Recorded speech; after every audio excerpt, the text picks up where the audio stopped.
Hello and welcome back to the Sleepy Historian. Find a comfortable place, let the cares of the day drift away, and allow the quiet of the night to settle around you.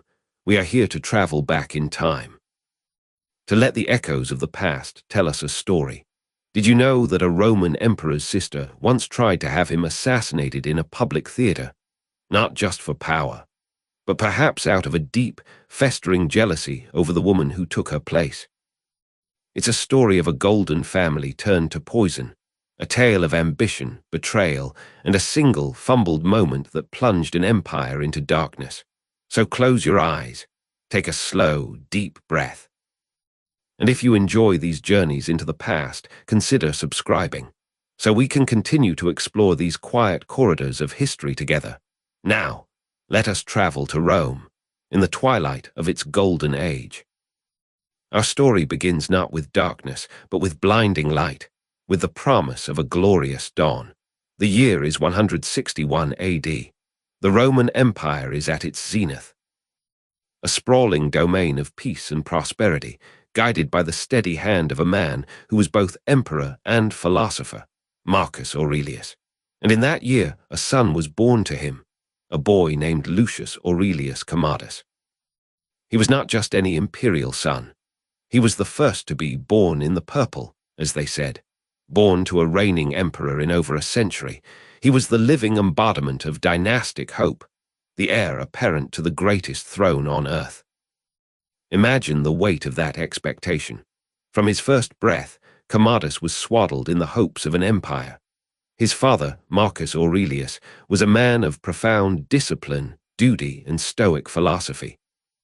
He wrote his famous meditations not as a public work, but as a private journal, a guide to living a virtuous life, and he surely hoped to instill these values in his son. Young Commodus was surrounded by the finest tutors, the wisest philosophers, and the most experienced military men. He was educated to be a ruler, to be a reflection of his father's wisdom and restraint. He was, by all accounts, a handsome and physically robust child, growing into a strong and athletic young man. He was the Golden Prince, the sun around which the imperial court revolved. The people of Rome looked upon him and saw the continuation of the Pax Romana, the Roman peace.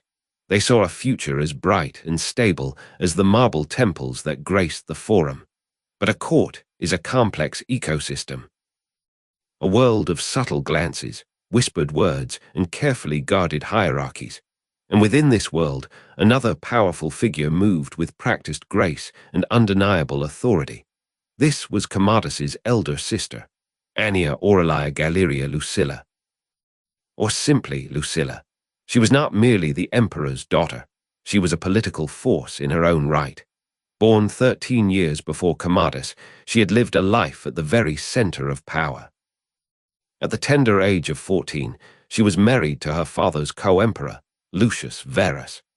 This marriage was a strategic masterpiece, cementing the bond between the two men who shared the imperial throne. And with this marriage came a title of immense prestige, Augusta, Empress.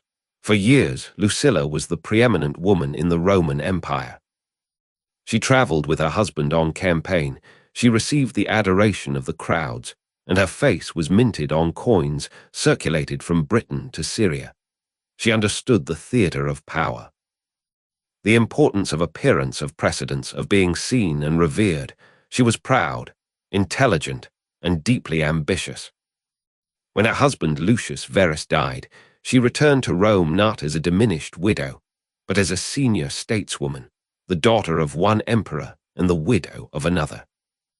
Her father, Marcus Aurelius, ever the pragmatist, soon arranged another marriage for her, this time to a much older, respected statesman named Tiberius Claudius Pompeianus. It was a step down, to be sure. He was a worthy man, but not of imperial blood. Yet Lucilla retained her honors, her influence, and her pride. She was Lucilla Augusta, and she had grown accustomed to the deference and the power that name commanded. She had stood beside an emperor, and she never forgot the feeling. Then, in the year 180 AD, the unthinkable happened. The philosopher-king, Marcus Aurelius, died while on campaign near the Danube River. The burden of the empire, the weight of the world, now fell upon the shoulders of his 19-year-old son. Commodus was emperor. The Golden Prince had inherited the throne. For a moment, the transition seemed smooth. He concluded the war his father had started and returned to Rome in a magnificent triumph. The people cheered their new, young, handsome emperor, and at his side was his sister, Lucilla, the experienced Augusta, a steadying, familiar presence. But a new emperor means a new court and a new empress. Soon after his accession, Commodus married a beautiful noblewoman named Brutia Crispina, and with that union, the world shifted beneath Lucilla's feet. Suddenly, there was a new Augusta, a new empress. Crispina was now the first lady of Rome. It was Crispina who sat beside Commodus at the games, Crispina who received the highest honors, Crispina whose name was on the lips of the people. Lucilla, the woman who had been an empress for most of her adult life, was relegated to second place. She had to walk behind her younger sister-in-law in processions. She had to yield the seat of honor. For a woman of Lucilla's immense pride and ambition, this was not merely a social slight. It was a public humiliation. Every day was a fresh reminder of her diminished status. She watched this young woman, Crispina, enjoy the power and prestige that she felt was rightfully hers by experience and by birth. The love and honor Commodus showed his new wife was, in Lucilla's eyes, a direct insult to her. A festering resentment began to take root in her heart, a dark seed of jealousy that would soon blossom into a deadly conspiracy. Lucilla could not bear the shadow she now lived in. The whispers of the court, the averted eyes, the subtle shift in deference from her to the new empress. It was all salt in a gaping wound. She began to see her brother not as the emperor, but as the architect of her downfall. She saw his youthful arrogance, his growing disinterest in the tedious work of governance, and his preference for the roaring crowds of the amphitheater over the solemn halls of the Senate. She saw weakness and opportunity. And so, in the quiet, gilded rooms of her Roman villa, she began to gather a circle of the discontented. She was the catalyst, the gravitational center of the plot. Her chief ally was a man named Marcus Aurelius Quadratus Annianus, who was not only a senator but also her first cousin, and reportedly her lover. He was a man with his own ambitions, who felt sidelined by the new regime. Together, they were a potent combination of personal grievance and political aspiration. They needed others, men of action. They found them in the fringes of the Senate, and among those who felt Commodus was already betraying his father's legacy. But most importantly, they needed a hand to hold the dagger. They found their would-be assassin in a young, rash nobleman. His name was Claudius Pompeianus Quintianus. He was the nephew of Lucilla's own husband, a man with close access to the imperial family, yet filled with a burning desire to make a name for himself. Lucilla and Quadratus played on his vanity, on his ambition, promising him glory and power. They convinced him that to strike down Commodus was not murder, but tyrannicide, a noble act to save the Roman state. And Quintianus, blinded by pride and the promises of a vengeful princess, agreed. Their plan was simple, audacious, and relied on a single moment of vulnerability. They would not attempt to poison the emperor's wine, nor bribe a guard in the dead of night. They would strike in public, at the very heart of Roman life. The target location was the Colosseum, or one of Rome's other great amphitheaters. The moment would be as Commodus made his grand entrance for the games. There was a specific place they had in mind. A dark, narrow, covered walkway that led from the imperial palace to the emperor's private box. In that confined space, for just a few seconds, the emperor would be ahead of the main body of his Praetorian guards. He would be isolated, exposed. Quintianus, using his family connections to gain access to this restricted area, would hide in the shadows of the corridor. As Commodus passed, he would leap out and plunge a dagger into his heart. It was a plan that required perfect timing, iron nerve, and absolute secrecy. As the day of the games approached, the conspirators held their breath. The fate of an emperor and the future of Rome now rested on the courage, or folly, of one young man with a hidden blade. Imagine the scene. The Roman knight is alive. Torches flicker against the monumental stone of the Colosseum, casting long, dancing shadows. The air is thick with the scent of roasted meats, cheap wine, and the sweat of thousands of excited citizens pouring into the great arena. The roar of the crowd is a constant, low thunder, a sound of anticipation for the bread and circuses to come. Inside the imperial palace, the final preparations are made. Emperor Commodus, tall and athletic, dressed in the purple toga of his station, is ready to make his entrance. He is confident, adored by the masses, unaware that his life is hanging by a thread. He begins his procession. He moves from the brightly lit halls of the palace into the dim, enclosed passageway that will take him to his seat of honor. His Praetorian guards, the elite soldiers sworn to protect him, follow closely, but the corridor is narrow. For a moment, a gap opens between Commodus and his protectors. This is the moment. From the deep shadows of an alcove, a figure emerges. It is Quintianus. His face is pale in the torchlight, his eyes wide with a mixture of fear and fanaticism. In his hand, he clutches the dagger. The plan is in motion. History holds its breath. But then, something goes wrong. In a fatal moment of theatrical vanity, Quintianus does not strike immediately. Instead, he brandishes the dagger, holding it up for the emperor to see. He lunges forward and shouts the words that will seal his doom and the doom of the entire conspiracy. "This is what the Senate sends you." That single, boastful cry was the difference between success and failure, between life and death. The shout, the glint of the blade, it gave Commodus a split second to react. More importantly, it alerted the guards just behind him. Before Quintianus could complete his strike, the Praetorians were upon him. They swarmed the young nobleman, a whirlwind of muscle and steel. The dagger clattered to the stone floor. Quintianus was seized, his arms pinned behind his back, his face pressed against the cold wall. The assassination had failed. Commodus stood, unharmed, his initial shock quickly hardening into a cold, terrifying fury. The public spectacle of violence he had come to watch was meant to be in the arena, not in the corridor leading to it. The conspiracy had been exposed in the most dramatic and public way imaginable, and the emperor's revenge would be swift and merciless. The immediate aftermath was a brutal, systematic unraveling of the plot. Quintianus was dragged away to be interrogated. Under torture, he quickly confessed everything. He named names. He gave up Quadratus, and most damningly of all, he named the mastermind, the woman whose pride had set the entire bloody affair in motion. The emperor's own sister, Lucilla. The news struck the court like a thunderbolt. It was one thing for ambitious senators to plot against an emperor, but for his own sister, the Augusta Lucilla, to be the architect of his murder. It was a betrayal of the highest and most personal order. The vengeance of Commodus was absolute.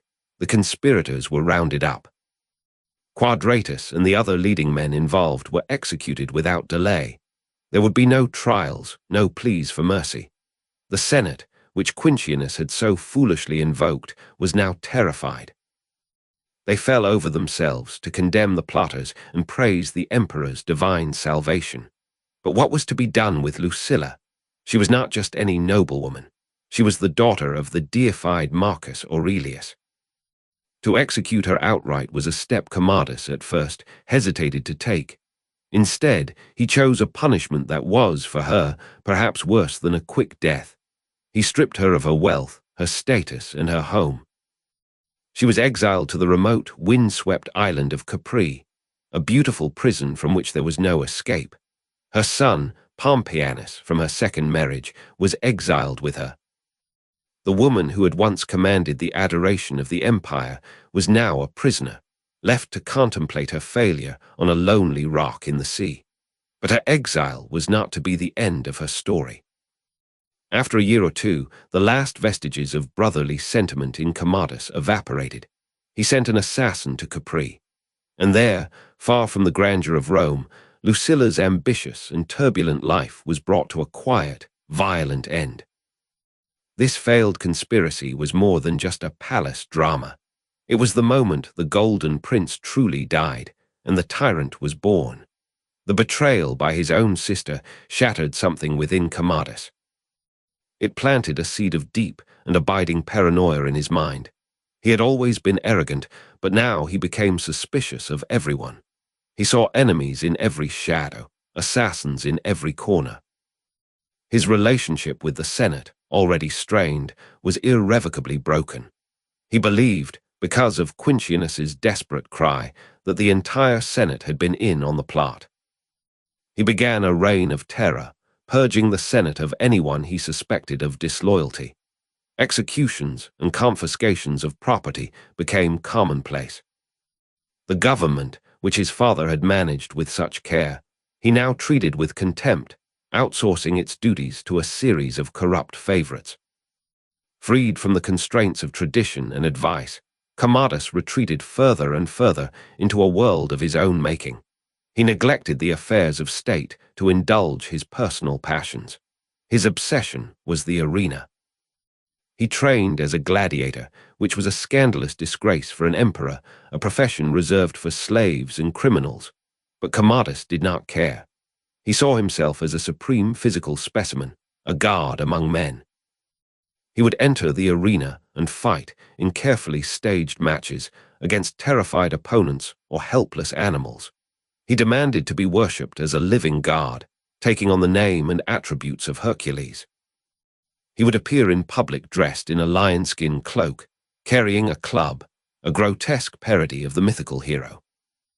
The Roman Empire, the sophisticated and orderly state built by his father, was now in the hands of a man who believed he was a demigod, a man whose paranoia, sparked by his sister's betrayal, had curdled into full-blown megalomania. The fumbled assassination attempt did not save Rome. It merely ensured that the empire's decline would be presided over by a madman. For another decade, the Roman world endured the increasingly erratic and brutal reign of Emperor Commodus. The self-proclaimed Hercules Romanus, the stability his father had worked so hard to maintain, crumbled. The treasury was drained by his lavish games and personal excesses. The administration of the provinces faltered. The man who was born in the purple, the great hope of the Antonine dynasty, had become a tyrant and a spectacle. His end, when it came in the year 192 AD, was as sordid as his reign. He wasn't overthrown by a noble senator or a rebellious general.